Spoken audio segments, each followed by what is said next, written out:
तो जैसा कि मैंने कहा था कि अब अविनाश का अलग ही रोल होगा, तो अविनाश अब अलग ही दिख रहा है। उसने पूरी तरह से करण का सपोर्ट करने का सोच लिया है और मुझे अविनाश की ये चीज अच्छी नहीं लग रही है कि ही इज अटैकिंग विवियन। वो अपने गैंग को बार बार अटैक कर रहा है, चाहे वो दिखने के लिए अटैक कर रहा हो या खुद को इंडिविजुअली आगे लेके आने के लिए कर रहा हो, पर ये थोड़ा सा गलत हो रहा है। अगर बार बार तुम शिल्पा को बोलते थे कि इन तीनों में एकता ही नहीं है, तो आज अविनाश भी उसी स्टेज पे आके खड़ा हो गया है। वो अपने ही लोगों को गिन गिन के हटाने के उसमें लगा हुआ है। अभी 2-3 दिन से ईसा जो है एकदम वेग्यू लग रही है। ईसा मतलब ईसा का इमेज ही धुंधला होता जा रहा है, मतलब उसकी इंपॉर्टेंस ही नहीं दिखाई दे रही है। मुझे यहाँ पे आज बुरा लगा दिग्विजय के लिए भी। उसकी बात सही थी कि उसके लिए कोई नहीं खड़ा था, चाहे जो भी सिचुएशन रहा हो।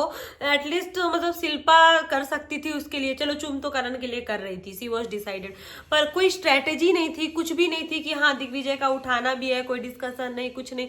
तो ये दिग्विजय को बुरा लग सकता है और लगना भी चाहिए। और जो सबसे बुरी चीज लगी आज, वो लगा कशिश का इतना गाली देना। चाहत को चाहते इतना कुछ भी गलत नहीं बोला था भाई। चाहत ने सिर्फ इतना, मतलब बोल कौन रहा है, तुम उससे बोलते कि तुमने क्यों ऐसा बोला, तुम होती कौन हो बोलने वाले। बहुत और भी तरीके से, पता नहीं वीकेंड के वॉर पे शायद सलमान खान इस चीज को तो एड्रेस करेंगे ही कि कशिश तुम थोड़ा इतना भी मतलब अनलिमिटेड मत बोलो। लेकिन चाहत वेरी गुड कि तुमने वो चीज नहीं किया जो कशिश कर रही थी। मतलब हम भी ऐसे नॉर्मल इंसान भी कोई अपना मतलब टेम्पर खो दे और सामने वाले के पूरा टेम्परामेंट में एकदम बोलना स्टार्ट कर दे, लेकिन चाहत बीइंग अ गुड गर्ल भले ही उसमें बहुत सारी बुराइयां भी है पर उसमें बहुत सारी अच्छाइयां भी है। इतना गाली सुनने के बाद भी उसने एक गाली नहीं दिया पलट के भाई। अब वो लड़की सच में अकेले लड़ रही है, उसके पास भी कोई नहीं है।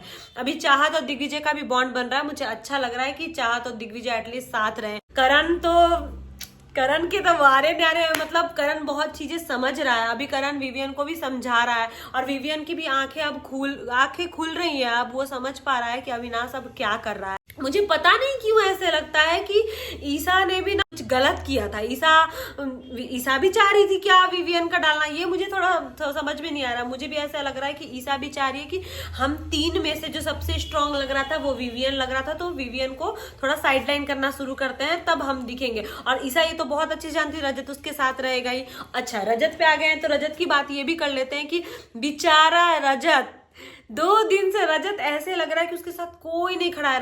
रजत तुम किसी के साथ लॉयल रहते ना तो तुम्हारे पास भी लोग होते। करण और तुम्हारी बहुत अच्छी बॉन्डिंग चल रही थी, बहुत अच्छा लगता था देखने में, लेकिन तुम मतलब पता नहीं क्या हो गया जो तुम करण को हराने के पीछे इतने लग गए कि तुम विवियन, जिसको तुम एकदम पसंद नहीं करते थे, विवियन, अविनाश, इन सबों से तुमने अच्छा कर लिया।